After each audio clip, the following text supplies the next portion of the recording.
We've gone years in the UK without using the right tools for the job. Long gone are the days of a razor blade in the mirror. No more shall we look like Sideshow Bob down there. Manscaped have redesigned the electric trimmer. Their engineering team have perfected the greatest ball hair trimmer created and have just released the new and improved Lawnmower 3.0 in the UK. Their third generation trimmer features a cutting edge ceramic blade to reduce grooming accidents because nobody wants a bloodbath in the bathroom. Did I tell you it's got waterproof technology so you can dim those lights, get yourself in the shower and groom to your heart's content? Whatever you do, however you do it with Manscaped's Lawnmower 3.0, and don't forget you can get 20% off and free delivery with the code TT. Manscaped.com. Make your testes their besties.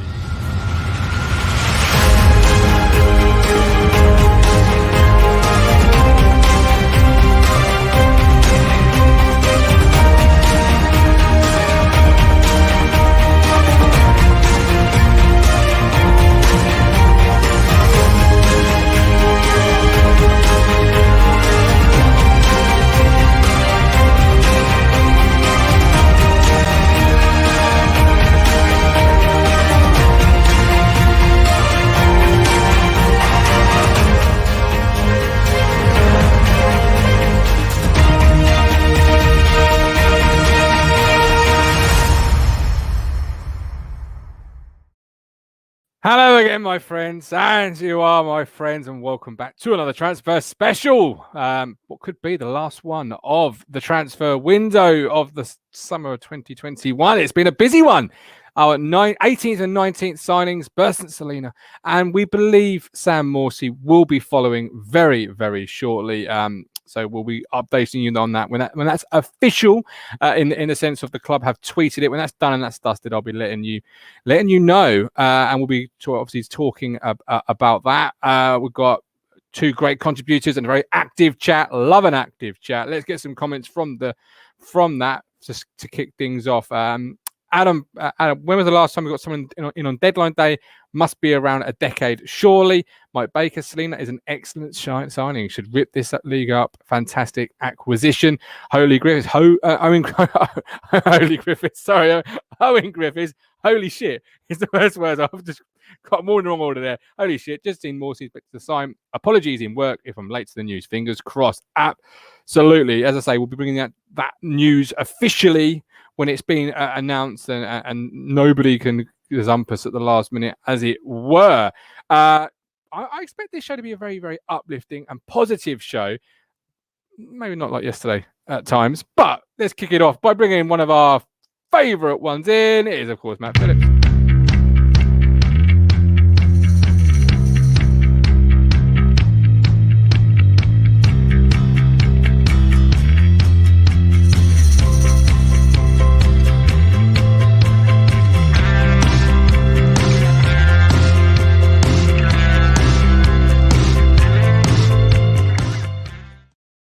Hello, my friends. How are you? How you doing? You all right? Yes, they say in football 90 minutes is an incredibly long time. Well, 13 days since me and you sat on a show discussing Aaron Drinan being retained, and here we are with Bersant Celina. Sam Morsy potentially, Tuxford, going to be confirmed. You've got some great players already through the door. It's a long time, but a lot's happened in 113 days. A lot's happened since the weekend. It's true, yes, it's very true. We was all sitting there by the Alf Ramsey statue moaning about blowing a 2-goal lead, and suddenly we've certainly got two new faces in and a third to follow. So it's great. I should point out that a good friend of mine at my boxing gym is an Orient fan, and they are loving Drinan. He's found his level. Yeah, I've got a fan that's an Orient fan. So it's a low bar. It's a low bar. Let's just put it that way. Lee Brown, is it Christmas? Ryan Goldsmith. What a day. Is everyone happy with the window? Absolutely. I think it is. But it has been a great day today, Bersant Celina. But like yesterday, I'll bring Tuxford in a second. Yesterday, we signed Christian Walton, had a show last night, very well-perceived show. Mixed reactions, of course, from the fans, from the Blackburn Rovers faithful itself. Oh, hang on, what's this? Oh, it's one of my toys. There you go. How did you see Christian Walton and the signing of? Well, at the end, look, I know that the guy from Blackburn Rovers had a mixed view of him, didn't he? A world beater one week, dropped them 3 points the next. But you have to, at the end of the day, we've all got our opinions. No one is right, no one is wrong. At the end of the day, you've got to trust the fact that Cook has worked with him previously. The guy's never broken through at Brighton. I think he's done like 3 appearances in 8 years there. So he's spent a lot of his time on loan. He's come on loan to us. Yep. And Cook and his team trust him. So, I maybe not take my view on goalkeepers. I told you Hladky was going to be the main man. Well, that's true. Well, that is true. That is true. But yeah, we have to trust Cook's judgment on this. They haven't just pulled his name out of hand and gone, oh, let's go back to him. They know what he's like. Do you mean they haven't done a Rod Stewart where he's joined the Scottish Cup? Yeah. Ooh, Christian Walton. Yeah. Oh, please. I've got that. I've got Mark Ashton and Paul Cook now in my head in the office. It's going after a few iron brews. Just Celina. Let's go for that one next. Yeah, one of the great cup draws of all time, that. But they know how he ticks. They know his strengths and weaknesses. Let's see how he goes. Well, look, Hladky came here with such a great reputation. I'd seen him a few times. I thought he looked really good. He's really been underwhelming. So let's hope that Walton lives up to the reputation that obviously the coaching staff think he's got. Yeah, absolutely. Lewis Robertson says, only thing left for this summer is Talking Town to win an award. Well, this intro deserves an award.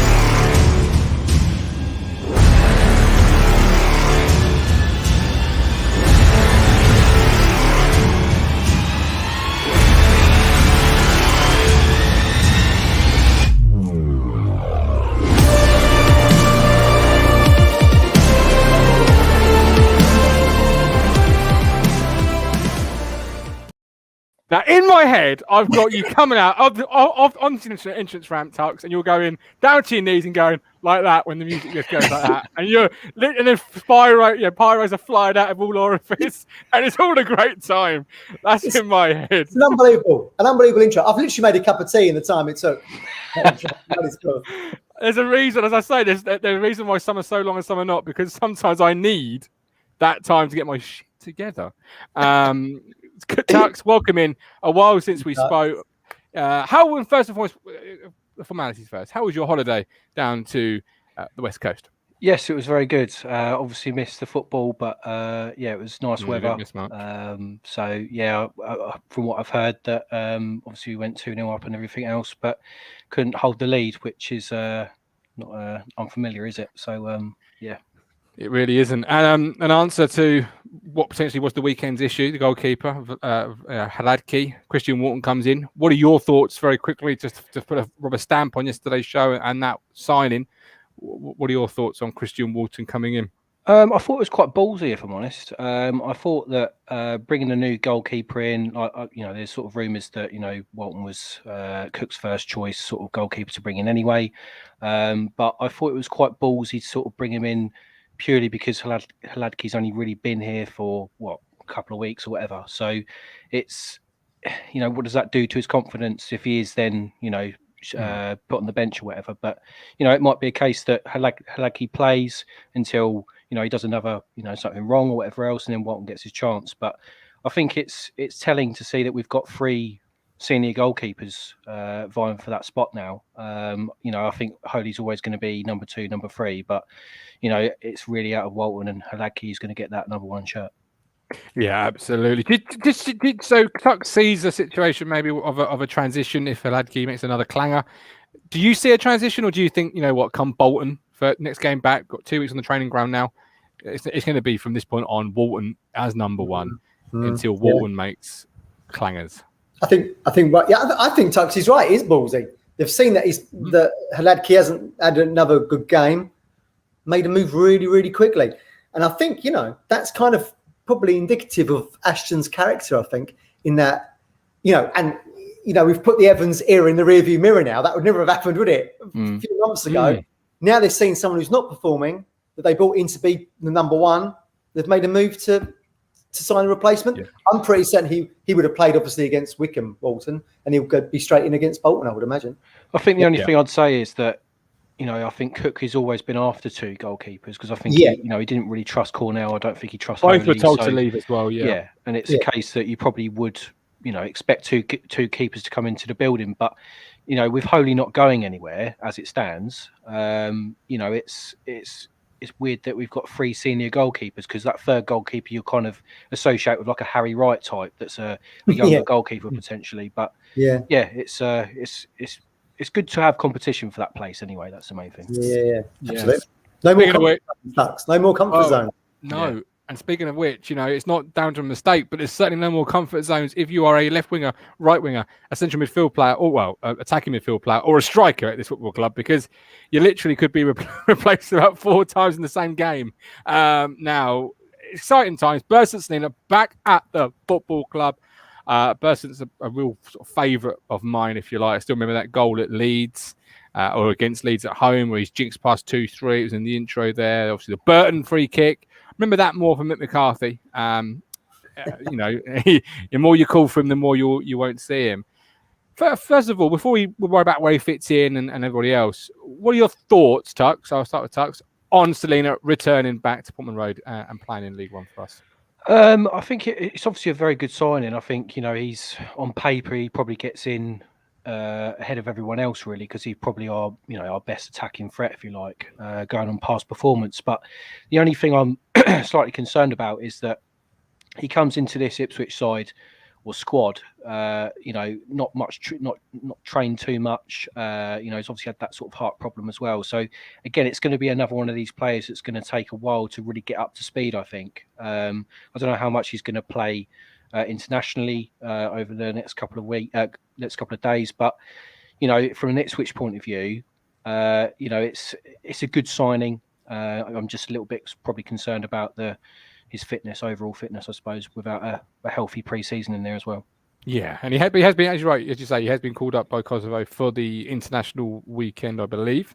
But yeah, obviously with COVID as well that we know about, it feels like yesterday we were sat on a show talking about him returning back to the club Dijon at that point. So you've got some good points there. Matt, I've known you for nearly over a year now, but just call you Mark for no reason. Sorry, Matt. What do you think? Yeah, I agree with what Tux is saying. I tweeted that last night. It's really exciting to see Bersant come back. He's someone that they've been chasing for a while. We knew this, didn't we? Probably going back towards the end of last season, but we sat on it. He's had COVID. He's had this heart issue, as Tuck said. He's not had a pre-season particularly. So I think they're going to have kid gloves him a little bit. He has been called up to that Kosovo squad.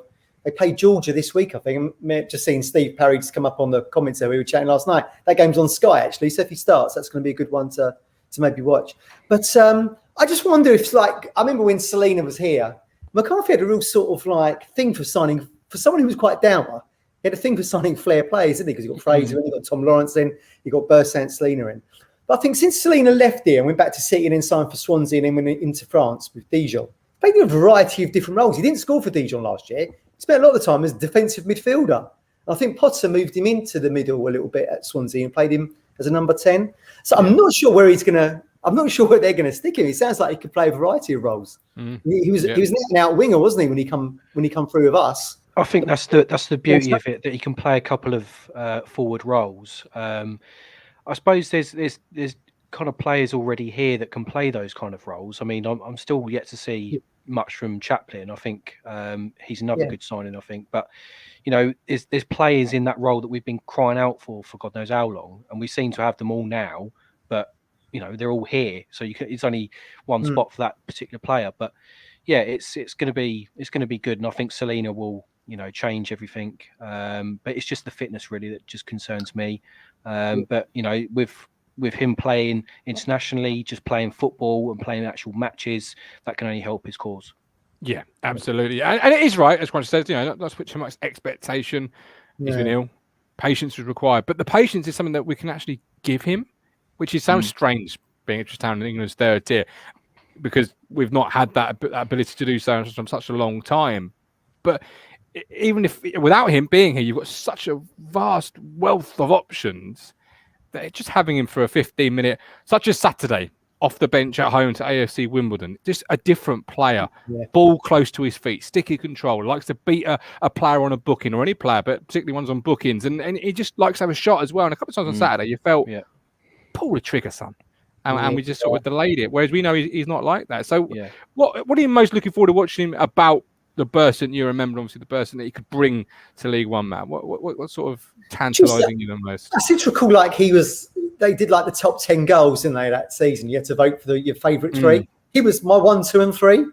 I think QPR, Leeds and maybe one other. Maybe it was that Burton. Yeah, the Leeds goal was just like fantastic. And that QPR, they were just brilliant. But we he didn't rattled really the bar that day as well, didn't he? You said what? He rattled the bar from about 30 yards that day as well, didn't he? Oh, probably. I can't remember. Probably. I'll take your word for it. But it's just that kind of unpredictability factor. We know, no one really scored from outside the box other than Chambers against Blackpool last season. So it's that unpredictability factor. We've seen it a little bit with that Carl Edwards, who's come in and he's, very similar style player, wants to run into the box. If you mention Celina on the other side, or Celina like that, running through the middle, and he can shoot from 30 plus yards, it's going to be fantastic. It's going to be really good. Yeah. We've just got to be patient. As Crunch says, we've just got to be patient with him. Got to be patient. So what does it? Patient is a given. So Mark, what does this mean long term for? We're only 4 or 5 games into a season, so there's still a lot of games and points to be played for. What does it mean for the squad dynamic now? What do you see maybe as the best front 3, best front 4? Where does it leave Burns, or where does it leave someone like Chaplin? How do you see it sort of playing out? I think it's actually a bit of a blessing in disguise that we've got this game against Wycombe cancelled. To be honest, I think they just need a good 2 weeks on the training pitch, and Cook finds his best 11 that's available to him, and then has that consistency going forward. Like, to be honest, just scrap the first few games that we've had, because obviously that's we're trying to bed players in at the end of the day, and then we're making signings. But this is where it is, I think, now key that we've got a bit of a break now.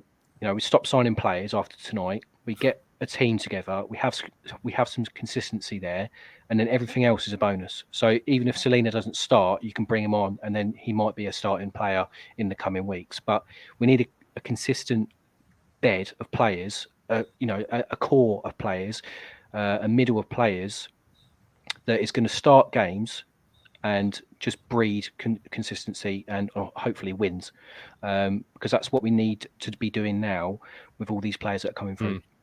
Yeah, I suppose Satman earlier on Twitter, Matt, he was one of the tweeted out where they're all going to go.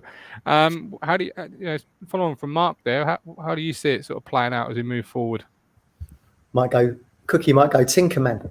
Yeah. I mean, Lambert tried it, didn't he? I don't know how it's going to work. I mean, we've got an abundance of talent now, and as Tuck said, we've got an abundance in certain positions. Let's just be blessed with the fact that we have got those options now, because we aren't having to rely on Drinnan and Hawkins off the bench. I mean, we're talking about time frames and long times. I mean, bloody hell, that's what our options were this time last year, weren't they? So yeah. We were losing at Fleetwood, and he brought on Miles Kenlock to try and change the game. Yeah, yeah. I've just seen in the comments there, are we trying to hijack Portsmouth's bid for that Romeo from Millwall, which is Jazzy B from Soul to Soul Son, isn't it? Remember it? Yeah. Yes, it's a good player, actually. I'd like to. I don't know about you, Tux. I'd like to see us sit on 20 signings. Let's round it up. 19. Let's round it up to 20. Yeah. Well, I mean, to be honest, I think we've made a lot of signings, and it's quality over quantity, I always say. But if we stop on 19, great. I think we've had a really good transfer window. Obviously it'd be great from a fan's perspective to get it to the magic 20, I suppose. But it's getting the players in that we need, and as I say, having that consistency and having that team together. That's the main thing for me. Yeah, we need momentum, don't we, Martin? We need momentum now. We haven't got it. I mean, look, we're undefeated at home, but the 2-2 draws ain't helping us. We're flattered to deceive away. Now we need, like you said, 2 weeks, whatever it's going to be on the training ground. Bed these guys in, and then let's 10 days. 10 days to get them in. And yeah, the right back is an interesting one. That would maybe be a little bit too much for me, as if a fan can ever say that, because currently I'm looking at it and I'm thinking, well, only a couple of weeks ago we had Janoid Danasian playing at right back because KVY needed a breather. Well, on those days now, and he didn't do anything wrong, but he's not the attacking fullback I think Cookie wants. Now you can put Wes Burns back there, bring in someone like Celina, or you've got Chaplin, you've got Fraser, you've got Edwards, you've got Bond, you've got Piggott, you've got this vast array that allowed you that sort of squad flexibility where you're not losing a KVY's ability going forward for a Danasian who is solid but not spectacular. You've got Burns doing it still, and you're bringing in somebody equally as good on the wing, and it just gives you that flexibility. And for a football club that has as many injuries as we have, we're 4 or 5 games into a season and already we can count on 2 hands the injuries we've got or had. Having more players that are good players, not good 10 years ago, no offense Sean Aluko, no offense Stephen Ward, but good a year ago, good today. Their prime is still coming up, they're still in their prime. It's uncharted territory for me as a Town fan, because even when I first started watching the football club, we were, late 90s. So, it was a different period, different time. The good times were almost given. We hadn't really been at the Premier League all that often, all that long. However, 13 years of Marcus Evans, this is a breath of fresh air. As somebody says here, bald and blue. It's a change not to read. No more ins and outs expected on deadline day. How many times we sat there, we signed David Healy and Daryl Murphy, and we said, right, now we need some others. And they said, that's it. Or we've signed another player and they've gone, right, that's it. And it's like, hang on, where's the striker? Or where's the centre half? Or where's the ring? And what happens if this gets, it's night and day, truly night and day. And it shows the ambition level at the football club now, right? It certainly does. It certainly does. I mean, we, as you say there, we've had to make do with scraps and try and put together a top 6 side. And we've failed miserably in the last 2 years in the third tier. It's been very frustrating. I don't think what Evans was providing was matching the fans' expectation, because, we thought this was going to be a little tour of League One and we'd be back up. It hasn't proved that way. A lot of people have come in with that Arizona dollar, the American dollar backing us, and we've been able to go to clubs that are, in current status in Championship, Barnsley and Middlesbrough being just 2, and taking 2 of their best players. It's a job down. I think that a lot of credit goes to Cookie there as well. I was moaning a little bit about him on Sunday. I was getting a bit fed up. But, the fact is him and Ashton obviously seem to be quite a good dynamic in being able to, because that must be a hard sell. Come out of the Championship, come down to League One. I know we're in the relegation zone, but people are doing it. They're doing it. Yeah, absolutely. Cali, Mark, we're no longer a sell to survive club. And we're seeing that a little bit with the Elkham Baggott story coming out late on this evening. And that Barnsley were interested and we've said no. Well, I think under previous owners, we may have driven him up there or flown him up there. It's like, yes, quick, sell him. Well, I don't know. I think as much as I am one of Marcus Evans' biggest critic with how much of a shit job he did for this club, I mean, you got to remember he turned down McGoldrick going to Leicester. I think he turned down a couple of moves for Daryl Murphy. So, in hindsight, there is some elements there, but overall, yes, I get what you're saying. We've got a super chat. Sorry to cut across you. Super chats. We've got to mention Cruncher's dug deep. He's put a £5 into the Elkham Baggott survival purse. We love it. It's like, see, Marcus, you missed the trick all those years. You should have just crowdfunded on Talking Town. We need to keep McGoldrick, shake the tin. No, you're absolutely right there with what you say there, Mark. He did. I was at Derby that day when we all thought Dids was off, and then he wasn't, as it were. And maybe in hindsight, we should have sold him for 8 million and cashed it in. Nick had a quick conversation with a Sunderland fan earlier. He said they had a better squad. Proof will be in the pudding. 41 games to go. Yeah. Simon, well done to Ashton and Carr off the pitch. Good stuff on the pitch. Room for improvement. James McRae, we're buying a club now for the first time in history. Good times. Bold and blue. Our transfers have gone from shopping in Lidl's to shopping at Harrods. I'll bring in Matty. Matty, what do you make of obviously Bersant Celina, Christian Walton yesterday, possibly Sam Morsy later on, but obviously Bersant back at the football club wearing the shirt like that. You know, you've seen some players in your time. What are you making of it, Matt? No, exactly. I mean, like's been said, how often do we ask for Sorry, players? Matt Stannard has just come across with a £5 super chat, and you got to shout them out when they come. You can put a message in the super chat, Cruncher. We are absolutely. I mean, so Cruncher's now got to put another super chat with a message just to show that he knows how to do it. So that's how it works. Sorry, mate. Carry on, my man. No, not at all. Yeah, as has been said, how many times in the Marcus Evans era did we ask for players? Not even just players, but players in positions. We've asked for particular players. We've asked for Morsy, and we've gone and bloody got Morsy. I mean, you can't, but hopefully, fingers crossed. You know, Celina was someone we wanted from the beginning, and you know, the keeper's not been great for the first 5 games, and we brought in a solid keeper with 46 championship games last season. I don't think we can ask for much more. The only difficulty is, you know, the elephant in the room, gelling, getting the squad to work. But I mean, with the quality that we've got, surely it's got to work at some stage, and when it does, it's going to be pretty good. Yeah, there's plenty of options there to make it work now, and there's little excuse, I guess. Yes, the only sort of, if you want to put a Debbie Downer on a situation or on the mood, there is now nowhere to hide for Cook. Do you feel like the ingredients are all there? The stock, the kitchen is full of Harrods stock, as somebody put, and this man here knows enough about Harrods stock. He buys enough of it. There's no excuses. The light is firmly on cooking. There's nowhere to hide, right?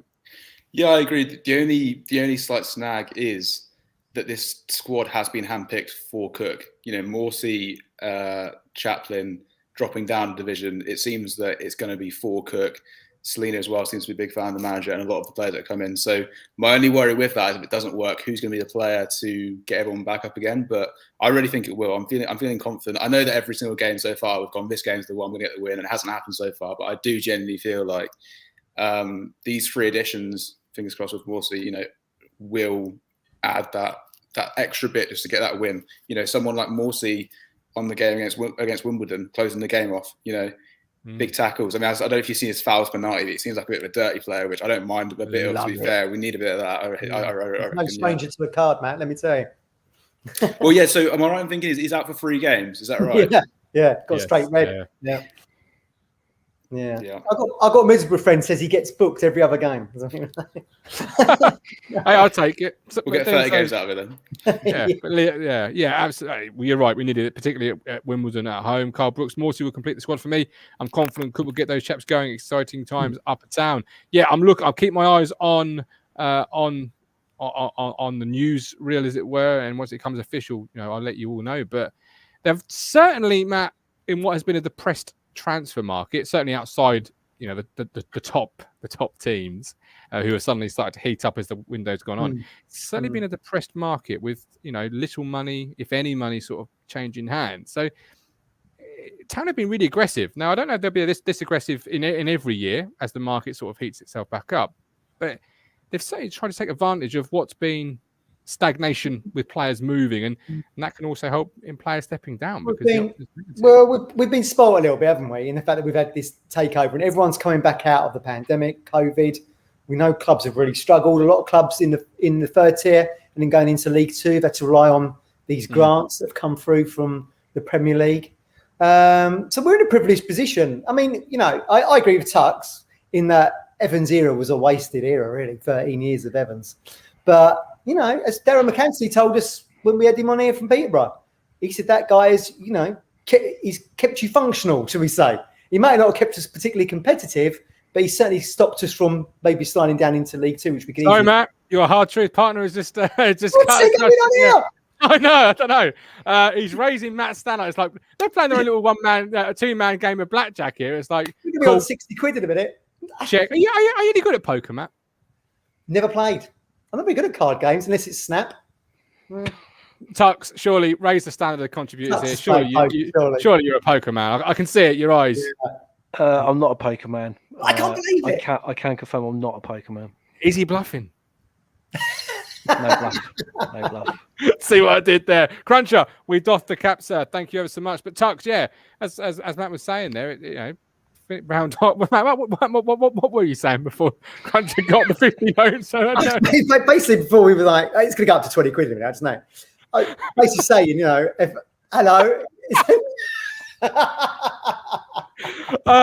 Matt Stan, I see your temperament as your hot dog. This is like hijacking of the finest order. Do you know what I mean? We've got two millionaires here outbidding each other. I was just saying, Evans kind of kept us afloat. Thank you, Matt. It might not have been competitive football for us, but he's just £1.40, you know. Matt just emptying his change out on the show. But Tux, Evans did keep us afloat, but you know, they've certainly had a plan of this window, is what I was trying to say, you know, and implemented it and really gone for it. Not sat back and said, 5, 6, 7 signings are okay. Let's go and take full advantage of what is a really stagnating transfer market here. Yeah, well, as I said so many times on this show, that we've needed a strategy in place, and that's something that we never really had under Evans. We kind of lurched from one disaster to another, to be perfectly honest. I don't think it was ever really the same obviously once McCarthy went, but even McCarthy, I don't really think he had that much of a strategy. It sort of seemed to be kind of like journeyman loan signings, that kind of thing, and he's working on a shoestring budget. So there was never money there to really play with, because Evans, I think, got his fingers burnt with Roy Keane. But I think these new owners are a new breath of fresh air. It's not even just the money that they're spending; it's the way they want to get involved with the club, like coming on this and everything else. And you know, Mark Ashton himself as well has been, you know, such a fantastic signing in itself for this club. You know, gone are the days of like Ian Milne and Simon Clegg of mouthpieces and stuff like that. You know, this guy knows what he's talking about and gets people in that we need to get in, quality signings through the door. Football man, isn't he? He's a football man. We said on this show around Christmas time, didn't we, Martin, that we were missing that kind of Suffolk spirit, that person that could be a mouthpiece like a Derek Bowden, who we were trying to kind of sort of say he could be the kind of guy that could come back, or Sheepshanks. We never had that in the entire Evans era, of someone who could, you know, be that football man, the negotiator around the boardroom table, could go to the media and do a radio interview. We never had it. You're quite right. And that's something that's forgotten, I think, Matty, in that we sat, you know, we heard early part of the summer before takeover that Leo Neal was dusting off the Windows 95, and we're going to go to a more stat-based recruitment. Ashton's come in. He's got a whole dashboard already set up. Forget the Windows 95. He's on the Vista 2000 already. You know, we have moved into a different way of recruiting and how we find them, with a data dashboard, for example, which I'd love to see, by the way, if you're watching. Me too. Do share some screenshots. No, exactly. I think something that Ashton actually spoke about quite a bit is the club, when he got here, seemed to be sort of stuck in the 80s. Not just the way that the stadium looked and the way that the seats were, but also the methods. And it feels good. I feel a little bit more proud to be an Ipswich fan when we actually have a structure in place, when we actually have sports science coaches and we have data-driven transfer approaches, which we just didn't have before. It seemed like we had the owner. It seemed like we had a couple of yes men to Marcus Evans, and that was kind of it. And now we've got a structure. And even if we don't get that promotion this season, we've got that structure in place, which hopefully will be invaluable for the next 5-10 years. And we haven't had that for a while. And we're starting to catch up. We've seen how Brentford are doing with their structure in place, their data-driven approach, and hopefully if we can get a bit of that, maybe not as much success as that as quick, but if we can get a bit of that success, then it's going to be fantastic. Yeah. Don't mention Brentford to me. Matt knows through WhatsApp messages how much seeing Brentford, little old Brentford in the Premier League hurts. Cruncher, £5. Thank you very much. Are you still in? Matt's done a little game here. Cruncher, we love you. Matt, before I let you go, there are 220 people currently watching on YouTube. Please do leave us a like target to achieve. How many likes should this show receive, please, Matt? Matty, sorry. I'm going to go for 220, so hopefully 100 by the time everyone's watched it on catch up. Perfect. Matty, thank you ever so much. Look after yourself. I like that target. So if you are watching, we should already theoretically, Matt, be smashing this, because you should be hitting the like button for Celina, for Morsy, for Walton, for Burns, for every single player, Edmondson, the fridge that we've not seen yet, every single transfer. But you know, we should be hitting that already. Why is it always such an issue to get people to hit a button? I don't get it. Wow, there's a joke there. There's a joke. I've got to fight the urge. Tux. There's a joke there. I think a good point that was made there in terms of Ashton. I don't think Ashton would have come here, you know, if we was a team with an even kill, or there wasn't a challenge here. Because like he turned Bristol City around a little bit, and they're quite eccentric with a lot of other sports clubs now in that region. He built I think he drove the training ground they've got down there now, all state-of-the-art facility. So he's a guy who likes a challenge. So I think he was probably licking his lips to walk around and go, this needs improving, this needs improving. We need to bring new players in. That's probably why he's here. If there hadn't been a challenge here, we probably wouldn't have bothered. We would have stayed where it was. Tom James, steady on, Tux. We've had a boy drilling from Orient at this rate. That's another thing we have not mentioned yet. They got money. They got money for Aaron Drinan. Yeah. But yeah, Matt, to Carroll, Matt's point there, Tux, he's right. You know, the vision's been sold, and there's obviously lots of things happening that we're obviously not privy to, because Ashton has stepped down from a really nice job at Bristol City, where maybe the fans didn't perhaps like him in their thousands, but you get the feeling the ownership did. And he was no way wanted out, for example. Yeah, you can't really speak on behalf of what he did at a previous club, because we're not fans of it. We don't really know the ins and outs. But I can only judge him on what he's done as soon as he's walked through the door at Portman Road, and from literally the day he's come in, like, he's changed his football club's mentality of how we think, how we operate, and what we'll be doing this season, hopefully. So at the end of the day, whatever we do on the pitch isn't up to Ashton. It's up to those players. It's up to Cook to do that. But Ashton's done his bit in terms of transfers to bring, help those players come in. But it's not just the transfers, is it? It's the club itself. And it's, a quote from what he says, like he didn't want to sit down on the chairs because they were so dusty and so dirty. What does that say about a football club and where it was? This is Marcus Evans. Okay, think what you want. Like, yeah, he was great for us where, we could be thankful to actually have an owner that's, we have a football club, fine. But there was also fundamental things that he was doing wrong. Yes. That it's just so very wrong that you can't even fathom it. It's, for me, these owners and Ashton have come in with that fresh air, that breath of fresh air that we've all needed.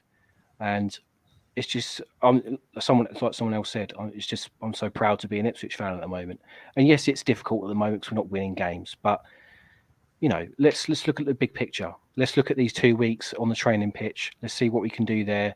Get these players bedded in, and then let's see what we can do. Absolutely. Sam Mabry, everyone should head down to Portman Road at 11 p.m. to cheer on Ashton. That man deserves a pint. He deserves several. But it's the little things, actually. And I wanted to raise this at the weekend, and it slipped my mind. But Matt, we saw a picture at the weekend of Joe Sheehan, Ipswich Town ladies manager, Natasha Thomas, and Mark Ashton. And they had Joe there with the club tie. And it's the little touches to me that signify the change of the culture, the change of the standard, and just class. Like, they are our football club. He is our manager of our division under Ashton. Getting the tie, making just those little touches for me. Yeah, you feel part of it, don't you? You feel part of it. Is that kind of the unity of it? Right across the academy into the women's team, into the senior team. I mean, let's not forget, like you were saying earlier, Tux, when McCarthy was manager, the first team played a completely different style of football to all the other age group teams, the academy teams, the under 23 team, whatever it might have been. There was that kind of like fragmentation. It was like in isolation on its own, the senior team. But yeah, absolutely. You've got all these figureheads now coming together as one. We are town is the hashtag. You're seeing it now, be it the first team through to the women's team, through to the kids coming through.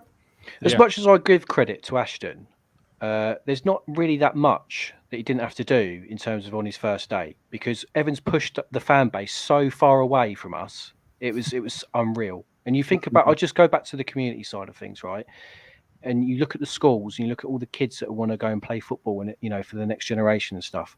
Culture United and Norwich were in the Ipswich schools, taking those kids and getting there in their academies, because Evans didn't care. There was no fault there at all. And that's where I feel it fell down a lot. And you look at a young generation of fans now, before, this season, why would they support Ipswich? Yeah. But it's so depressing to support this club at times. You're absolutely right, Tux. When I was in Norfolk over the last week, everywhere you saw, there's no kids wearing Liverpool tops or Man United tops. They're all wearing Norwich tops because they've bounced back and forth between the Championship and the Premier League. They've got something to cheer about. And the Norwich flags as well. They ran under Evans. They ran that campaign, wouldn't they? Show your support for Ipswich Town by displaying a flag. And a handful of businesses did it. It was almost a quiet thing of, I suppose we're better. Whereas it's about that pride thing. And Matt says Gov could gift Ashton a lawnmower 3.0 from Manscaped. Hey, I might as well send him one. Don't forget, you use the code TT, 20% off. Michael Finch. God, I used to live and work in Colchester. It was a good job. The people I worked with didn't like football. Josh Wood, good to see Darren McAnthony on Sky Sports Deadline Day. Remembering back last season, him coming on this show. Absolutely. He was almost the trendsetter, get the owners on. He was the first one through the door. A lot of respect for Dara. Daniel, great show, guys. I smashed the like and voted for the awards. Well, thank you very much, Daniel. You're a credit to the club. Now, hopefully, let's look back on the window being the golden ticket. Absolutely. Kingy, does Morsy replace Evans or Harper? Park that question. We'll come back to it. Very, very shortly. I've got Tom James, 88 likes. Can we get to 100 in 1 minute? I can't see why not. I really can't. And Manolos Votskis. On paper, we have the best team in the league. It's not even an argument. It's a crazy team to have in this division. So, Morsy, not yet confirmed, but it hasn't equally gone away. So, we'll run with it a little bit. Who does he come in to replace for you, Matt? Yeah, good point. I would say probably Harper. Just because you've got Cook will have two players. Did they play were they in the midfield together at Wigan? I'd have to look that up. But I think he spoke. I always think back to when he said, I want players there that I can trust. And they're obviously two players that he can trust. We know Morsy has been on the radar for ages. Callie said to me before we went on air on Saturday, he whispered in my ear, the deal isn't dead for Morsy. I was like, really? He goes, watch this space. So he was right. But that said, as a fan myself, I've been quite critical of Evans. I don't think he's particularly been overwhelming in what he's contributed to the game. In fact, he's contributed quite a lot of mistakes and cost us some goals, I think. But Harper seems to drift out of the game in the second half. So that's why I think probably he'll come in for him. That's my take on it. How about yourself there, Tux? I mean, ITK Callie there. I mean, No, I thought there was something going on behind the camera there. You two whispering and giggling. And I was like, a good chat, weren't we? No, I actually asked, is everything okay? I'm thinking either I'm not in shot or I'm in shot and looking silly. And they were like, yeah. Well, I was behind the back of the statue. I was hiding from Big Dave in case he picked me up again. I've got a picture to show everyone a bit later on. Before they do, actually, I've got a great photo, which I'll show again in a minute. Mark Carrier, Harper, Evans, Morsy, midfield three. How are you seeing it? Obviously, got Tom Carroll still there as well. Yeah, I think Morsy is a really big signing for us if we can get him through. But yeah, I think he really sort of comes in. He'd be my sort of starting in that middle. I'd say he'd be part of that spine. Just because we need that bit of bite in midfield, I think we certainly need that defensive option in there as well. So, from what I've seen, it's kind of the defensive areas of the midfield. It's between the defence and the midfield. I can see gaps and holes appearing, and I think hopefully Morsy will, hopefully tidy that up a little bit. So he'd come in for me for Evans with Harper alongside, and then that gives the forward line, if you like, above them the chance to go and actually just go and play their football. So yeah, Morsy's certainly a starter for me. Yeah. Oh yeah. I think It's going to be captain, isn't he? He's going to be the captain. Yeah, I think it's nailed on. He's going to be the captain. Yeah. That's a tough one. Again, I don't know if he's going to be captain. Well, he was captain at his two previous clubs, weren't he? Yeah. So Evans is a trusted lieutenant as well. It's almost like maybe you're going to have if he's not playing, if he comes in for Evans, then he's the captain, really, isn't he? So I think that's one of the things they've given him as to drop down. You are going to be my skipper. Yeah, I mean, he has leadership qualities. When he was like, when Wigan were relegated on the back of that administration, and we were like, I felt sorry for them. I felt they didn't deserve it. He was very vocal that we don't deserve this. I can't believe how unfair this is. And then he wrote a letter to the Wigan fans when he left, explaining why he left, why he was moving to Middlesbrough. So I think he could follow in the footsteps maybe of these inspirational captains we've had previously. Be like a Matty Holland or someone. I mean, a lot of love for Chambers. He wasn't the most talented, but he's our top 10 appearance makers, whatever it is. I feel like he's going to follow in them footsteps. He's going to be captain, nailed on, absolutely. Yeah, but it's and again, just like the selection issues that Dave has written here. I wrote out my team tonight and couldn't decide who to drop to let Morsy in. Nice problem to have. Something we've always been accused of, or we've always questioned, is the lack of leaders in a squad. Yeah. Well, that's not really the case anymore. Evans maybe not front and central captain material, but certainly lets his play normally do the talking. Hasn't had the greatest start to League One. But if we're not judging the manager by 5 games, it's unfair to judge a player outright in 5 games. Yeah. No one started well, not just one man. No, exactly. I think he's a quiet leader, Evans. If you notice, when we got the penalty on Saturday, he went and got the ball immediately and gave it to Piggott. He was like, crazy, he ain't having this. That was quite noticeable. So you don't have to be that kind of shouting Roy Keane style just to show that you're in charge. He literally got the ball and said, "You're having this." Yeah. Well, in the summer, I called it a Matt Holland leadership role, in the sense of my play will do the speaking for me, not necessarily my rah-rahing on the pitch. And the club have just tweeted. So 1 minute ago, 18 new signings, and you still want more? Are you not entertained with the Gladiator gifts? That's on the way. Very good. Absolutely. 9:30. It's gonna be 9:30, isn't it?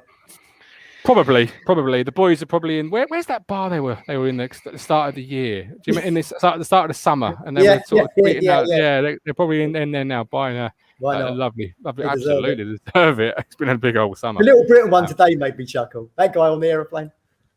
Yes. Yeah. I did. Little Britain, something I didn't really enjoy the first go round, but as I get older, the more I'm appreciating it and watching it back, and I'm like, it's actually really quite good. Comic book guy, just about Morsy, great signing. I hear he and Evans played 80 games together. That could be, it could be an Evans and Morsy holding two that allows your Celinas, your Burnses, your Chaplins, your Frasers, your Bonds, your Piggotts. Just as I said on last night's show, Tux, go and play and fuck up, excuse my French, the opposition. Don't worry about positions. Go and get on the ball, find space, and hurt the team. Yeah, you have to give the other team something to worry about. I feel like the last few seasons we've always been worried about what other teams are going to do to us. So I always felt like Lambert was a bit like that. He kind of was worrying about what the other teams were doing, even though he, on paper we had sort of better players, if you like. But it always sort of felt like that. But I think Cook, he wants to attack. He wants to go and score. We'll score more goals than you type thing. But yeah, I'd agree with probably that. If Evans and Morsy play together that amount of times, then it makes sense for them to come into the Ipswich side and play together. But just going back to your point on captaincy, I'd say that I completely agree with what Matt's saying, that he's got to be captain, and I think you've got to have one set captain, because I think that's really important so the team know that. But also that player knows he has the responsibility as captain for that football club. But everyone's their own captain, really. They all have to perform to their own best capabilities. They all perform as a team, and Evans is obviously one of those as well. So if you've got leaders in your team, that's great. Yeah, and we've got a few shouts here. Imagine if it was Jade Tab. Imagine if it was Peter Malachek making a shot return. If we're going for old players and of the Celina mould, please let it be Kevin Brew. Please. Love Kevin Brew. Duncan Ferro tweeted me that last night. I'd like to see Brew back. He played in the Europa League after leaving us. Fair play to him. He went to Cyprus.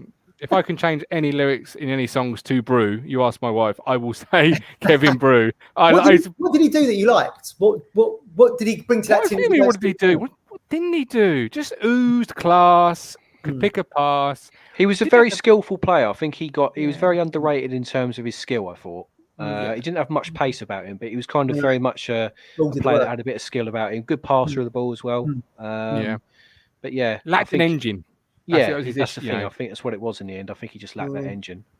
It's like the time you get a scooter in it and you try and throttle it on the A14. No matter how many times you put the foot down, we ain't going to go over 50 mile an hour. But it oozes. He was a freebie. Brought his mate in, Larson Turing. Yeah. Oh, right. The banter boys and Balnya. Lee Anderson. Options are plenty. James Norwood's not going to get in, is he? Surely. I mean, he's not been sold yet, has he? I don't know. I'll keep refreshing it just in case. Not in hope. Let's not talk about him. Let's talk about the new guys coming in. Yeah. Bring it, Lee. What are you going to tell me about Sam Morsy, Bersant Celina? I've got yourself. Then I've got the fisherman. Not the fisherman. I've got Colin coming in. But the lines are still open if anybody wants to join us. So hit the link, get involved. Lee, Celina, Morsy. Celina. It's looking good. My lad got up for work this morning. He runs down the corridor and says, "Celina sign." I'm still half asleep, sort of type thing, and that's great. I'm driving him to work, and I pull down the road. And then one of the guys in my estate, who's a season ticket holder, he's walking his dog up the road. And I pulled down the window and I said, "Have you seen the latest signing?" He said, "What, Walton?" I said, "No." I said, "Bloody Celina's signed." He's gone, "Oh," and he's jumping around, and it's just like all this euphoria. It's great. Yeah. I mean, what a signing. I mean, let's just hope that he lives, he can produce what he did for us and he gets more of a chance, because he never had it under Evans, did he? Previously under McCarthy. And I think Celina was probably the end of McCarthy. That was the final straw, as in, you don't know what you're doing, you've got to play him and all this sort of stuff. Because sorry, Lee, new tweet by the club. Walk like an Egyptian. Here we go. So that was 42 seconds ago. Underrated tune, that, by the way. But yes, so we're minutes away. Sorry, next time I interrupt you, Lee, will be an official announcement. So carry on, my friend. That's right. Celina. I mean, that's great. Yeah, but I just think, I mean, let's just hope the second coming is great. I mean, he's excited about being here. I mean, he's not going to say anything else, is he? So, I just think with him, let's just not think he's going to turn up on a Saturday, we're going to give him the ball, he's going to dribble from the halfway line and score every week, because he's not, is he? That's not how football works. He's another great addition. He's going to score some great goals, hopefully, and he's going to take us forward. So we just need to keep our feet on the ground a little bit, in my view. It's great. The best transfer window we've ever had in the time that I've ever supported the club. I mean, in the old days, we never had transfer windows, and Colin will tell you the same when he comes on. But this is different now, isn't it? And we've got to be excited about it. But at the end of the day, we've got to worry about the league form, and we've got to get it right. So let's get behind Cook, and do that. And as for Morsy, if he comes in, I don't think it's been confirmed yet, has it? It hasn't, but I mean, I mean, it's looking good. I mean, if he comes in, again, it's another, it's another marquee signing for us. At League One, he does replace Harper, in my opinion. My views on Harper. I think Harper, Edwards, they're great players, but they're young and they can't do it for 46 games. And this is what Cook is trying to do. We've got the money. We're trying to build a squad. Yeah. We're trying to build a squad that can go for 46 games. If that means that Edwards comes in for 10 games and then maybe, I'll say Celina or somebody else, comes in to take over the mantle.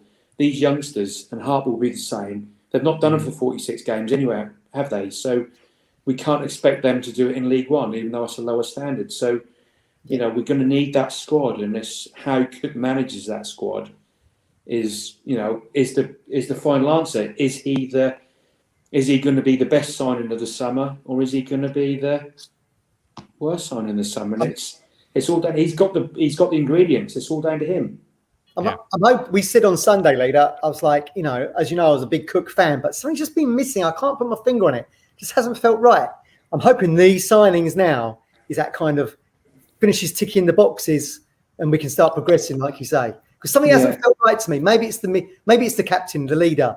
It's just been off kilter for me. But I'm hoping this is it now. This is what's going to start forward. You know what I mean? Cook's talked a great game when he came in, and he slated off all the players that we had. Whether you're in agreement or not, he came in. He made big bold statements. Yeah, he did. Yeah. He did. He's now had the money, the backing to have who he wants, probably. And now he's got to pull his big boy pants up and he's got to deliver. And that's not a criticism of him. That's just a simple fact. Yeah, and I think that's what Squirrel could probably manage this team, Lee. If we're honest, a Squirrel could probably manage this squad to at least. He can, but I mean, a sixth place. I mean, Lambert and Co. with Drinnan and Hawkins were only a mere few points outside the playoffs. We've got so many riches. You could literally do Lambert's bingo ball 11. And you should still win more games than you lose just for the fact that they're better players. So much better, Yeah. Like even Downs was one of our better players. Morsy's twice Downs. It's different gravy, isn't it? And in the end now, it doesn't. You can have the best 11 players. You can have the best 16 players, the best 22 players.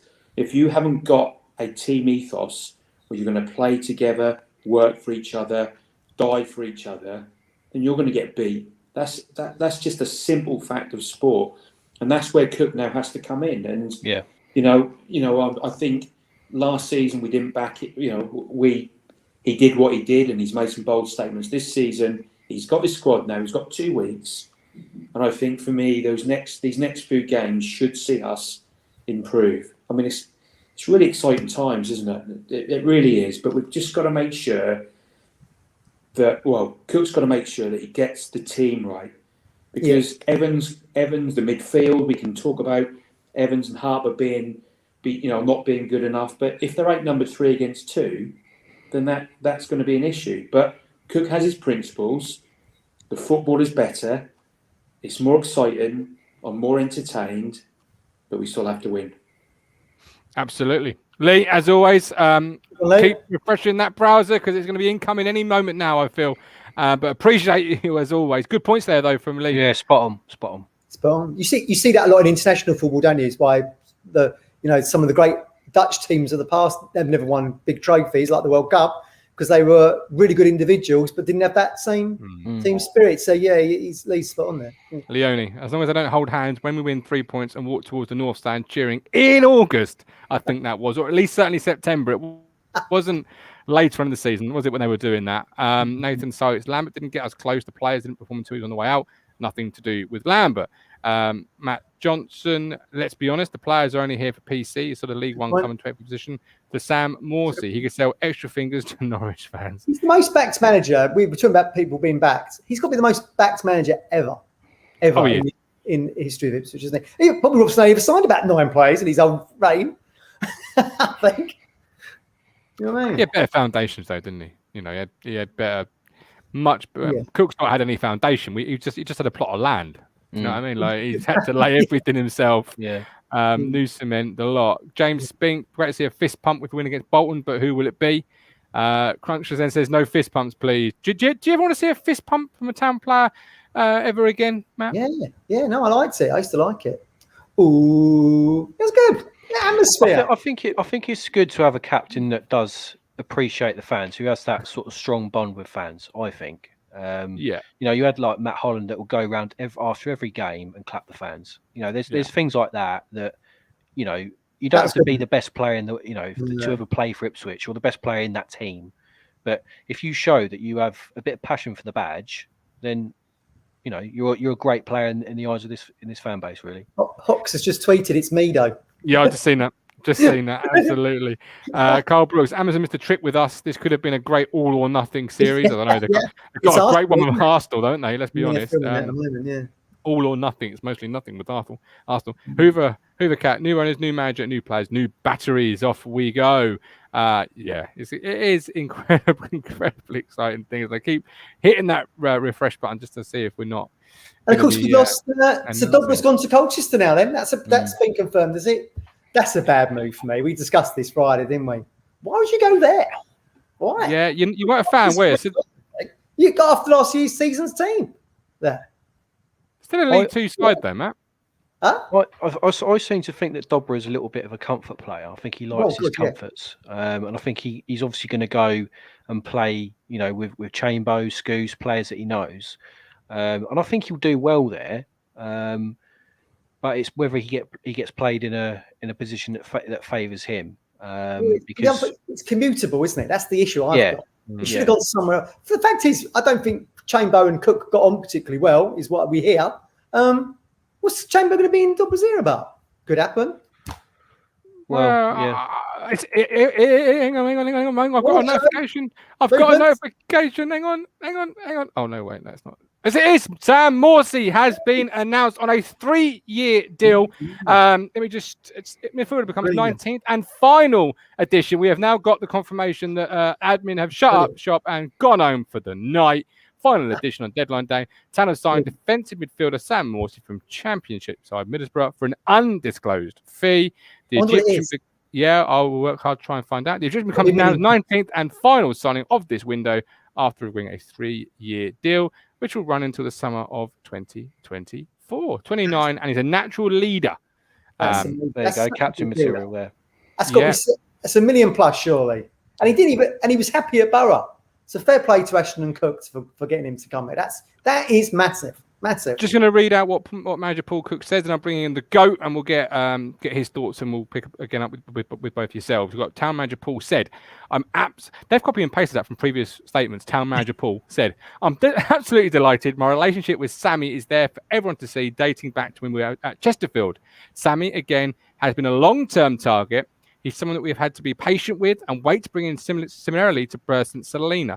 They were both long-term targets, and we're absolutely delighted to have them both at the club. I can only thank Mark Ashton and the owners for their continued backing for bringing in a strong character and a good player like Sammy Morsy. Colin, confirmed 3 years. Undisclosed fee, absolutely massive. What do you think about it? First of all, good evening to you, gentlemen. Good evening. I've just had a WhatsApp from Rich, and do you know what I really feel right at this minute? Do you know what I feel right at this second? I feel so proud that for everybody connected with this football club, and like I spoke about last night about the fans who continue to go to that ground in droves, really, considering it's Division 1 football. Thank you very much, Mr. Ashton. Thank you very much, Mr. O'Leary. And thank you very much, the owners. And I mean that from my heart, from all us fans, because you've resurrected this football club. We find ourselves, like I said last night, we've got to get it real. We find ourselves this evening 4th from bottom of the 3rd division of the old Football League. What we've done today and what we've done previously, and especially what we've done today, like I said before, I'm going to change it a little bit after our quite indifferent start. I said the end of September. We've brought a few more players in today. I'm now going to readjust that, because I think that's only right to protect myself, really, because I think by the end of October, this football club will be in and around the playoff positions. And I still believe that this football club, and I hope the players are listening to this, I spoke to one or two of them on Saturday to get their heads up. You did. I still believe that this football club, come May, when is the most important time of the season, I still believe we can finish 1st or 2nd in this league. I know that's a very big shout right now, but I still believe with this squad, with the right leadership, and I really, really hope it works for Paul Cook. I like him as a person. I'd love him to succeed like everybody else would do, because that helps all of us. My message to Paul tonight, and everybody else, especially Paul Cook, is you grab the ball by the horns, my old friend. You've got everybody like Gov quite rightly says, you've got the ingredients. Now mix it all up and make us one big, lovely promotion cake, Paul, because you've got the potential. You've shown it in previous clubs. You've got the potential, you've got the ingredients to take this football club back to the Championship and beyond. Yeah. The signings have been absolutely tremendous. Absolutely tremendous. A few comments on Twitter from some Boro fans as I'm getting them, Tux. I'll read you a few and then you can give your thoughts on Morsy. Now it's officially confirmed. We've got awful decision to sell Morsy. Day ruined. The lad from Rennes is on loan. Yeah, it appears we are selling Morsy. Don't get it. Thought he had the potential to be our next Robbie Mustoe, who is a big player in Boro folklore. Still a shock, to be honest. We've got a stat midfield, so it's not an area I'm worried about, but Morsy did offer us real bite in the midfield. 3 comments there. I'll find more as we go through the timeline. What are your thoughts on it then, Tux?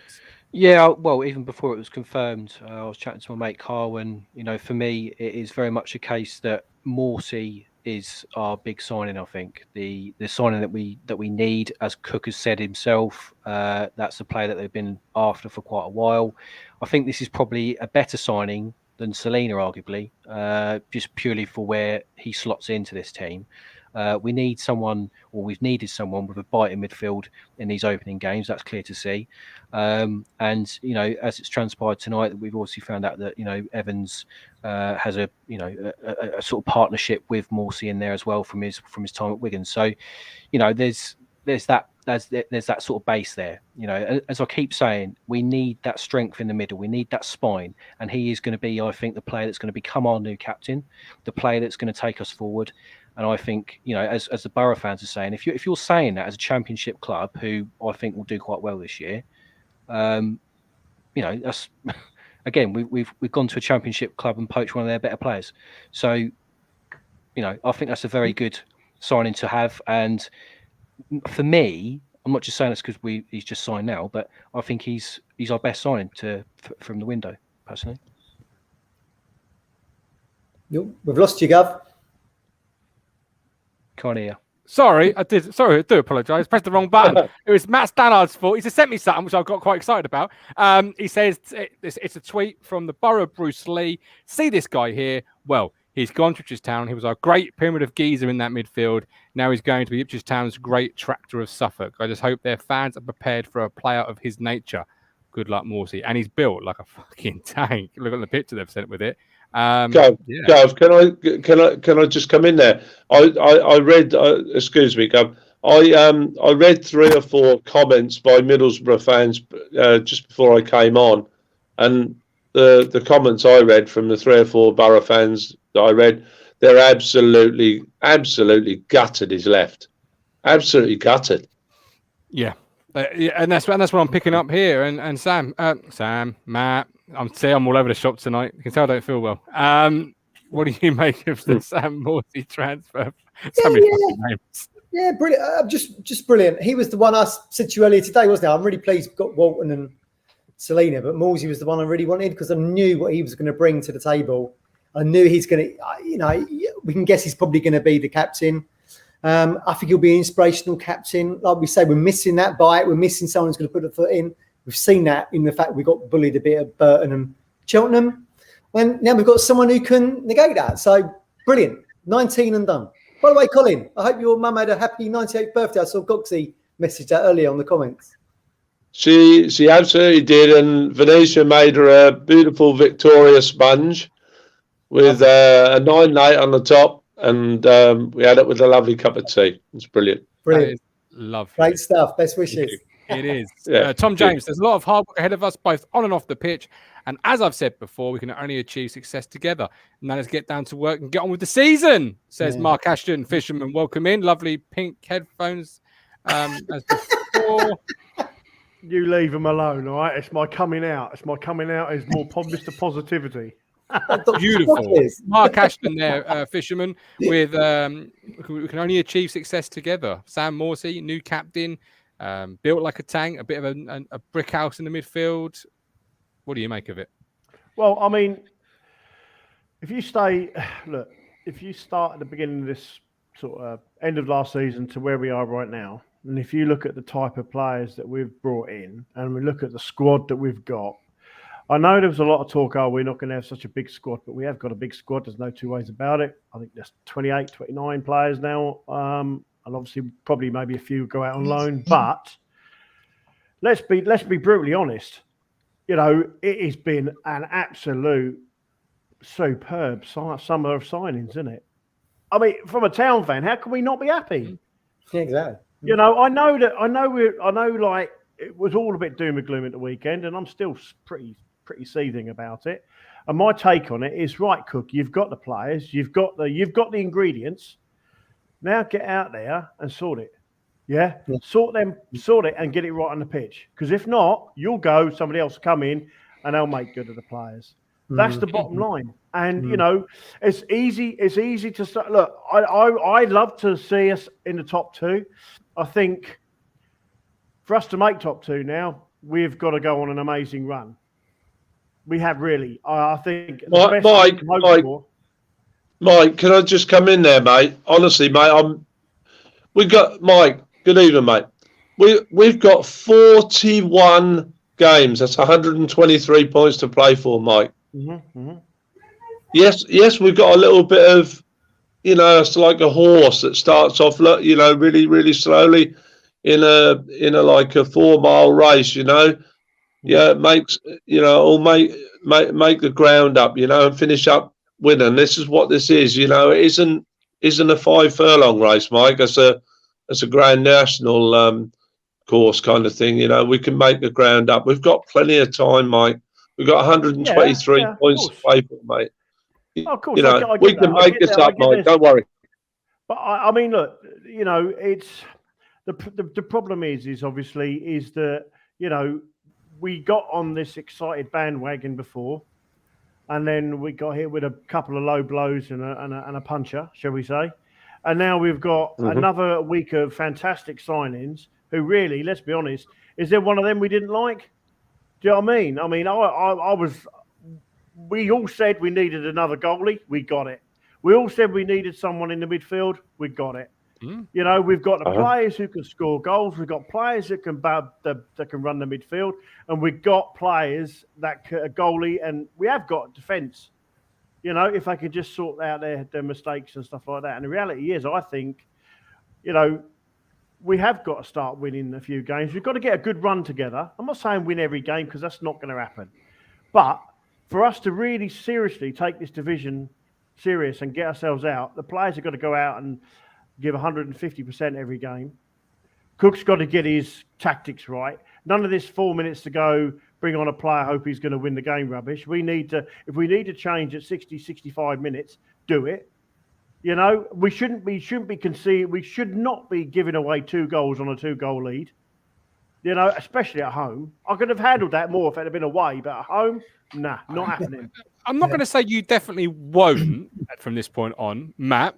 But on Saturday, we did miss that disruptor coming off the bench, kicking the ball away, speaking in the referee's ear, niggle foul here, niggle foul there. Just that stopping the flow of the game. Because at times we, particularly at 2-1, we just allowed the game to sort of flow, and you just felt it was going to come. It was a matter of time, not a matter of if, wasn't it? The women and lads, you know, they weren't even that experienced, were they? We were saying that the lad Woodyard in the middle, who was running the show a little bit for them, they were bloody Braintree and Concord 4 or 5 years ago.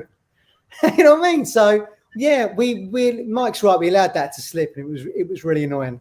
And of course, at the weekend, I was saying that, you know, I was fed up with Cook's excuses a little bit, even though I'm a Cook fan. In the fact, it was like, you know, this is all part of the learning curve. I mean, bloody hell, you know, we've got 11 good professionals out there, come from good clubs. They ain't come from Concord or Braintree.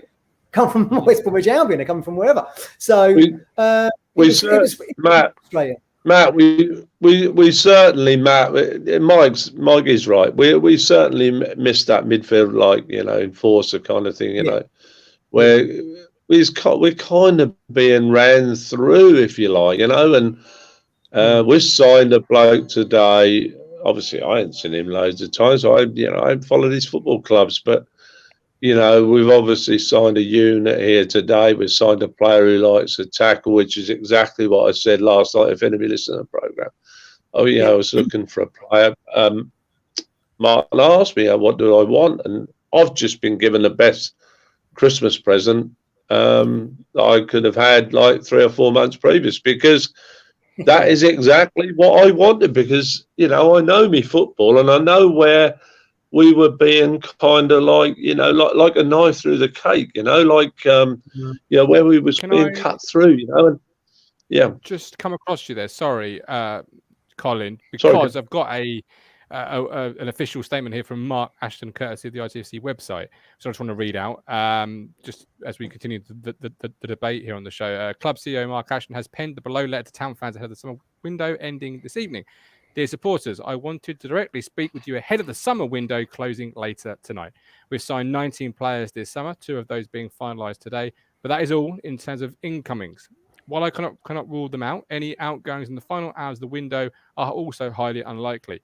I wanted to take this opportunity to thank a wider range of people behind the club who have been absolutely fantastic in a very busy window, or summer, sorry. I also need to say a big thank you to the board, the investors, and the owners in enabling us to bring the players in that we have and build what we feel is a great squad. There's a lot of work ahead of us, both on and off the pitch. And as I've said before, we can only achieve success together. Now let's get down to work and get on with the season. Thank you as ever for your fantastic support, Mark Ashton. So the squad is he suggests as it is there, Tux. It's a big squad, but a good squad. But that's it. That's your window. You've got to be happy with that. Are you surprised that maybe no Thank one's you, gonna be everybody. What was that? Sorry, surprised about what? Sorry, no one's going to be leaving potentially. I mean, yes. I mean, I suppose it goes back to the goalkeepers. I suppose I was sort of surprised that Holy's sort of still here. I thought he might have gone somewhere potentially. Is there anyone else that I can think of? Jackson. Yeah, Jackson potentially. But I think the thing with Jackson is he's played himself into a bit of a hole for me. I don't think that he's really come out, especially of last season, in any kind of light whatsoever. I think he's the time that he played for us last season, he just didn't look interested.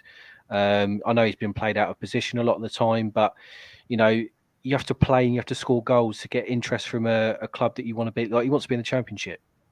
Well, act like you're a player that wants to be in the Championship then, so he's not fulfilling that quota for me just yet.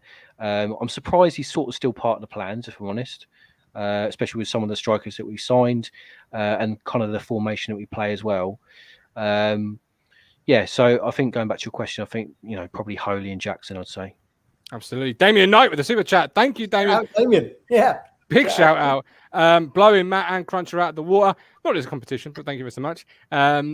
I just love how Cruncher's so competitive. Thank you so much for you and all your contributors, these wonderful people here, and the ladies you see on the show as well. Just so privileged to be able to watch your content. Thank you to you, your contributors, and all commenting on the chat. Really do love it. It is our pleasure. Even shows like Last Night at Fisherman is our pleasure. You lot were negative last night. Oh dear. I was working. I was sat there watching it. I thought, I wouldn't shout about that. I was bad. You are bad. No, I tell you what. Last night you capitulated that completely. Your toys are out of the pram on the floor. Poor old Stephen was kicked. That was the funniest ever. Laughing. I watched it this morning as well. I was laughing so hard. The only other thing I think we need, forget about players. You weren't laughing last Friday, Matt. Sam Morsy. Are you really Bersant Celina? Is he gonna benefit the most from Sam Morsy? God, did you just cut the fisherman off? No, I did, yeah, but it was a little slide dig in there as well. And he can put up with it. You could get a red card in, Mike. You could get a red card in. No, my hands are way clear. No, the button's over there. My hands are here. Am I still on? I'll keep Mike in plain sight, just so I can see him. I just think, where we've kind of the transfer windows were a damp squib a little bit under Lambert and Evans, weren't they? We've still got 4 people to make their debut. So Morsy, Celina again, Wilson, and Edmondson hasn't even kicked a ball for us yet. It's true. Back to you, Mike. Carry on what you were saying. You slut. Right. I want to keep it up, you see. I want to keep it up. we get accused of negativity, and then I'm like, let's keep it up then. I was saying, the only thing, look, I'm really excited now to see where we go, but I still think we are desperately in need of a defensive coach. We need a defensive coach. We don't have one. We need one. And I think that would help our defenders no end. I think we need a defensive coach. We don't have one. That would be the completion of the jigsaw. If Mark Ashton said, right, we got this defensive coach coming in, someone like McGrill, me and Cruncher were talking about this yesterday, someone like McGrill coming in, working with the defenders, been there, done it. Do you know what I mean? I think that would be the complete jigsaw puzzle, and who knows where we will go from there. But I think the defenders do need a decent defensive coach. That would certainly, you're probably not wrong there, Mike. And that would certainly suit the geographical makeup of the bench, wouldn't it? Another Scouser in. He was linked, wasn't he? He wanted to take that Swindon job and since left. So maybe we'll rule it out. Terry Butcher, though, club legend, one of the great. Colin, you saw him play. When you say defenders, Terry Butcher's a great one to study and learn from. Not doing anything at the moment, in terms of with the club. Get his boots on that training ground.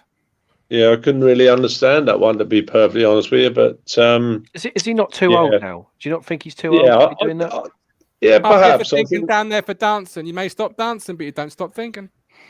No, I couldn't really understand that, Gov. I'm here all Going on from what Mike said, though, because there was a time, I think it was just in the close season where, like you said, he was being linked and everything, John McGreal, and I must admit, I'm a great lover of John McGreal. I tell you what, he loves this football club. I've spoken to him several times, and he absolutely adores this football club. I can tell you that for now, and.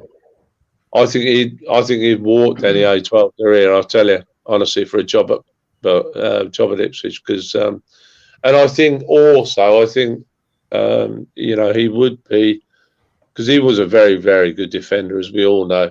I think he would be a very, very good addition to the coaching staff. There's no doubt about that whatsoever. But the Terry Butcher thing, I never understood what actually went on there. Never understood. Did you really, Gov? No, I don't. No. I've not tried to sort of look into it too much. But do you agree, Matt? Defensive coach now. Obviously, there's no window on coaches, thankfully. But do you agree that it's needed, or do you feel a little bit, as some do at this point of their life, they should know how to defend at this stage of their professional career, and if they don't, like if Donatian doesn't know to defend now, he probably never will, or Morsy or Wolfenden or whoever. Which camp are you in?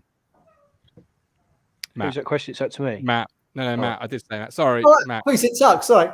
Well, like Brian Clough used to say, I shouldn't have to be able to teach players how to trap a ball. I'll tell them where to get their hair cut so they look good. So I don't know. Then why do we have Franny? Why do we have Jeffers there to help the strikers? Why do we have Why do we have Robertson there? Do you know what I mean? If we're saying we don't need a defensive coach to tell defenders how to defend, then why do we have goalie coaches? Because goalies should know how to hold the ball once they reach a certain age. So, in fairness, we do need a defensive coach, and that's something that we do need in the club. And that's probably the only thing that's missing to make the jigsaw complete. And I think it would help Cook. I think it would help the defenders. And look, they know the basics. They should know the basics on how to defend. But sometimes you get an experienced coach, someone like McGreal. He during his later times in his life as a footballer, he can still read the game even though his legs had pretty much gone. Yeah, do you know what I mean? Yeah. John Terry, not the fastest defender in the world, but read the game so well. Yeah, and I think that's what we need that. We need that defensive coach, and I think if it's worst window ever, I think we do. And then look, I think look, we've had some torrid times. Not exactly the results we want at the start of the season, but look, woohoo! I'll tell you what though, Mike. I thought about this evening. The Morecambes and the Cheltenhams and the Burtons and the MK Dons and the Wimbledons, trust me, they have really, really avoided a bullet. I tell you, they really have. I tell you, I bet you their coaches are thinking to themselves right now, my God, I'm glad we played them when we did. Yeah, probably right. Because I'll tell you something for nothing. Morecambe, MK Dons, Wimbledon, Burton and Cheltenham certainly wouldn't want to be playing us in mid-October, trust me, or in November, or the end of the season. Well, they will be playing at the end of the season, of course they will. Yeah. But start of the season, I think they've avoided a bullet there, big time. Blue 20th signing announced. Hawkins coming back, Gov. Mark, defensive coaches, or do you feel actually now you've got Morsy in the building? The Fridge coming back, Burgess being as good as he has been. You actually think those mistakes that we're seeing will start to be eradicated and a defensive coach won't be needed because the players will be getting better, fitter, sharper, etc.? I don't think it hurts to have a defensive coach. I think I do agree with what Colin's saying that, John McGreal was a fantastic defender. Do I think he'll come back as a defensive coach? No, because I think he'll come back, and if he comes back, he wants to be the manager or assistant manager or something like that. But because he's a manager in his own right now, he did all right at Colchester. I think he wanted to do well, obviously, at Swindon, didn't work out for him, so he's looking for a new job, and that's fine. I think he was talking to Cook because he probably just wants to learn a little bit more, like good coaches do. But yeah, I think We've got good Couldn't players come coming back back with from number two. injury. We've got Edmondson. We've got Morsy coming in that can defend. But I think it can't help. It can't be. It wouldn't hurt to have a defensive coach come in, especially when you've got, as Mike was saying, a goalkeeper coach, striker coach, all that type of thing. So, yeah, it wouldn't hurt. But I just don't think it will be McGrill or Butcher, because I think they're, as much as it's all going on upstairs, you do need that fitness. It's modern day football at the end of the day. You need to keep up with the pace of the game, and things have obviously changed since Butcher was playing, since McGrill was even playing. So to have like a younger coach, and I think that's probably why Butcher isn't part of the plans at the moment, because he is too old to be that kind of coach. I think he's probably more suited as a ambassador role now potentially. But yeah, I think if you're looking at coaches to bring in, you look at the coaches that are already at the club. They're young, up and coming coaches. Cook trusts them. We go back to that point that someone made earlier, that I think it might be Matt, where Cook has to have people that he trusts, and if he doesn't trust them, he doesn't have them on board. So I'd be looking probably more at a younger defensive coach potentially. They don't have to be a big name; they just know how to defend. It's like Steve Bold. I wouldn't say that he was a Premier League household name, but he was also, he's an Arsenal legend. He knew how to defend, and he was a defensive coach there for a long time. Yeah, so household name: Bold, Adams, Winterburn, and Dixon. Arsenal's best back four ever. Hands up, you're offside. I'm only 31, so that's a long time. I know, Mike. I know I look considerably younger. John Warren, in his latter days, walk was so slow, but made up those yards because he read the game so well. Dave Eaton with Morsy, there will hopefully be more tackles in the midfield area. He'll be able to protect the back four. Anderson, for me, it just blocks those holes in there. With Morsy coming in, that blocks that. For me, I still feel there's a little bit of the goal gaps and holes in there between that defensive line and the midfield line. But with Morsy coming in, I think that will help to solidify that. Kingy, in comparison from last seasons, we signed Ward, Thomas, Cornell, Harrop, Hawkins, Bennett, McGuinness, and Parrott. Yes, it's night and day. It really is. Lee Anderson, Cook has played his favourite formation for years. He knows what's needed to defend. Gary Denny, a defensive coach, would tell Cook not to play Penny, Haladki, and Wolfenden, and tell Evans not to faff around in front of the goalie. Fair point. Ashley Lewis, great window, and well done, Gov and TT, for keeping the content rolling throughout. Just be nice to have some positive match reaction content. Now it really will. And as we round up this show, Celina and Morsy in the door. Sum up those two signings in a word, each of you, please. Different words from you all. I'll ask the fisherman first, because those headphones are starting to glow. Oh, is that better? There you go. I thought you were getting a bit steamed there again. The negativity radar, They're my daughter's headphones. You know that. You've just abused my 10-year-old daughter's headphones. I'm so going to tell her. Look, two fantastic signings. I never thought in a million years we'd get Celina. Cracking player when he came here before. And now we've got Mosley on. Wow. I just think fantastic. That's the word I want to use. Fantastic. Absolutely. Mike, love you as always. Appreciate you. Away day beers, Egyptian mustard. Oh, that sounds like a good beer coming on now. It does. Carl Brooks, Morsy will inevitably bring confidence in the back four. No excuses now, says Ian Claydon.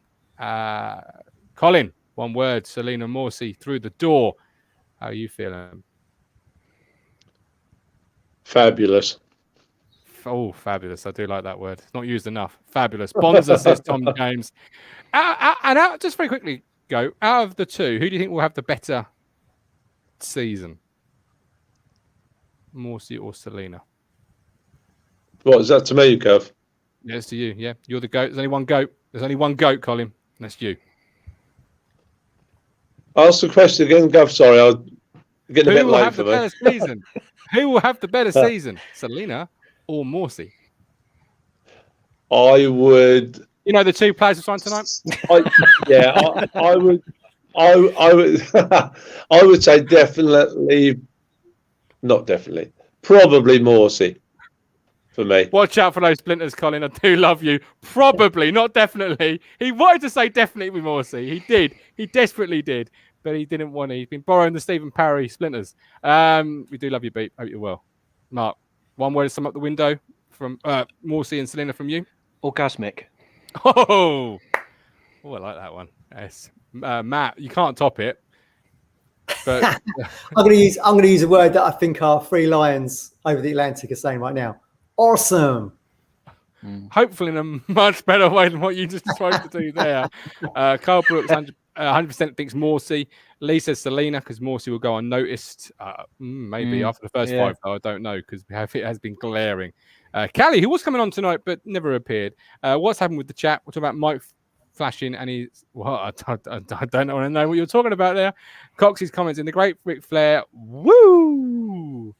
Absolutely. Look, we've had a fantastic window, and if I'm lying, I'm flying, and my feet, they haven't even left the ground. We will see you all Thursday for a transfer review roundup where we grade the show. Not grade the show, fuck's sake, no. I love people do that already. Grade the window. But Mark and Matt, I appreciate both of you, and to the chat and the super chats. Thank you, Damien, Matt, and Cruncher. Thank you all so much. With love, with care, we will see you all Thursday, normal time, 8:30. Adios. We're on a journey, looking back on the things that we've taken for granted, but feels like we're learning to be better without what's been holding